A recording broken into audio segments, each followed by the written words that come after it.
Baik, selamat pagi teman-teman dan Bu dosen. Saat ini kami akan mempresentasikan keberlangsungan konvensi Montreal 1999 yang diratifikasi Indonesia. Sebelum kami presentasi, saya akan memperkenalkan nama anggota kelompok kami. Yang pertama ada Alexander Willianov Kermite, yang kedua ada Carla Dian Lucia, yang ketiga ada Cornelia Yeni Anggraini, yang keempat Jeffrianus Ragakoten, dan yang kelima saya sendiri Rachel.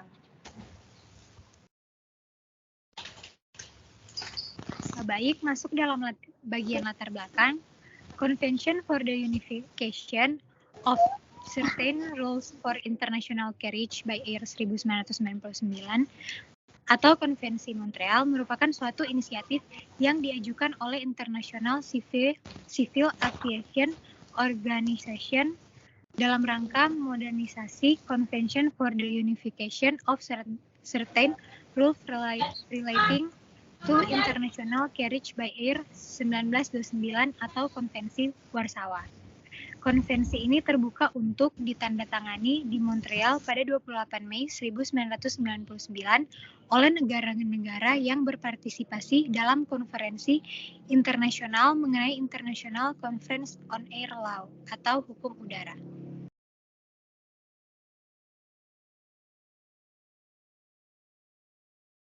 Tolong next, Jack.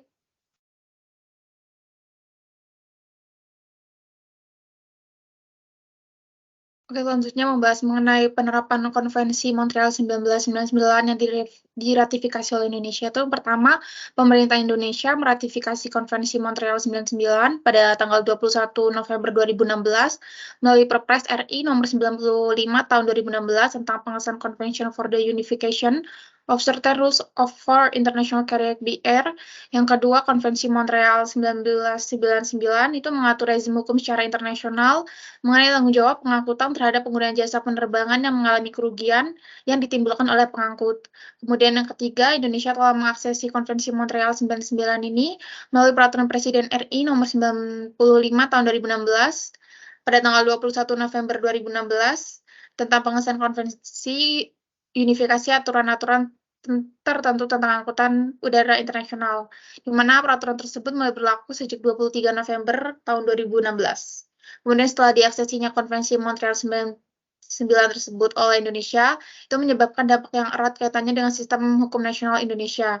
Dengan berbeda konsep tanggung jawab hukum yang digunakan terhadap penumpang yang meninggal atau luka-luka, bagasi tercatat dan kargo, pada Undang-Undang Nomor 1 Tahun 2009 tentang penerbangan, dengan Konvensi Montreal 99 itu menyebabkan harmonisasi hukum, sehingga diperlukannya proses harmonisasi dan sinkronisasi antara peraturan perundang-undangan nasional Indonesia dengan Konvensi Montreal 99 terkait dengan tanggung jawab pengangkut terhadap kerugian yang dialami oleh pengguna jasa angkutan udara internasional. Next. Baik, nah selanjutnya saya akan membahas terkait dampak penerapan Konvensi Montreal 1999. Nah, yang pertama itu adanya penggantian rugi yang ditanggung oleh pengangkut yang sangat menguntungkan dan menjamin kesejahteraan bagi pengguna jasa penerbangan yang dirugikan oleh pihak maskapai sendiri. Lalu yang kedua itu meraihnya kepercayaan dunia internasional, di mana salah satunya itu akan berdampak kepada meningkatnya jumlah frekuensi penerbangan internasional yang akan masuk ke negara Indonesia sendiri. Dan yang terakhir itu bagaimana Konvensi Montreal 1999 ini yang telah diratifikasi Indonesia pada tahun 2016 dengan mengeluarkan Peraturan Presiden nomor 95 tahun 2016 yang mana Indonesia sendiri belum mengamandemenkan sebagai salah satu undang-undang dalam penerbangan. Baik, selanjutnya akan dijelaskan oleh Carla. Baik, selanjutnya contoh penerapan Konvensi Montreal 1999 itu yaitu kecelakaan pesawat Lion Air JT610 yang membawa 189 penumpang dan semua penumpang dinyatakan meninggal dunia, tepatnya 178 dewasa, 8 awak pesawat, 2 orang bayi, dan 1 anak. Maka dengan demikian, keluarga dari korban tersebut yang akan menjadi ahli waris dari pertanggungjawaban yang harus diberikan oleh pihak maskapai atau perusahaan dari maskapai tersebut, berupa santunan oleh asuransi dari maskapai yang berkaitan sebesar 1.250.000.000 sesuai dengan Undang-Undang Nomor 1 Tahun 2009 yang mengacu kepada Convention Chicago 1944 dan Permen Hub kepada ahli waris korban. Jika Indonesia telah mengamandemenkan Undang-Undang Nomor 1 Tahun 2009 mengenai penerbangan dengan mengacu pada Konvensi Montreal, maka para ahli waris dari korban kecelakaan pesawat Lion Air JT610 dapat menerima pertanggungjawaban dari maskapai dengan nilai yang lebih tinggi sebesar 2,3 miliar sesuai dengan pasal 21 ayat 1 Konvensi Montreal 1999.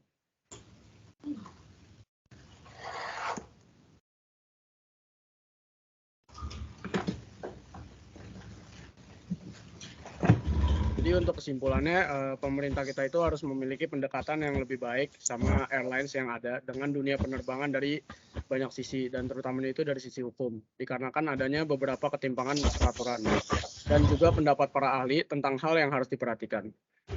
Jika keberhasilan dalam menanggulangi permasalahan-permasalahan ini berhasil mendapat pendekatan dan perhatian lebih dari pemerintah kita, maka bisa dinilai akan lebih memberi kepastian ke penumpang penerbangan internasional dan menjadi urgensi sebagai dorongan airlines yang ada di Indonesia sama pemerintah kita untuk dapat memenuhi standar internasional yang ada. Lalu untuk sarannya, pemerintah itu perlu membuat peraturan pelaksana terhadap diratifikasinya Konvensi Montreal tahun 1999. Sehingga dalam pelaksanaan Konvensi Montreal ini tidak ada pertentangan dengan peraturan perundang-undangan yang lebih tinggi, yaitu Undang-Undang Nomor 1 Tahun 2009 yang kedudukannya itu di atas peraturan presiden. Dengan demikian, Konvensi Montreal 1999 ini dapat diberlakukan dalam pemberian tanggung jawab dari pengangkut terhadap penumpang yang dirugikan, agar dapat menerima nilai pertanggungjawaban yang lebih tinggi, yang dapat menjamin kesejahteraan penumpang yang dirugikan. Dengan diratifikasinya Konvensi Montreal ini diharapkan dapat menjadi acuan bagi para pengangkut untuk terus meningkatkan tingkat keselamatan, kenyamanan, pelayanan sehingga dapat mengurangi kecelakaan yang terjadi di dunia penerbangan. Dengan rendahnya tingkat kecelakaan dapat meningkatkan kepercayaan dari para penumpang itu sendiri.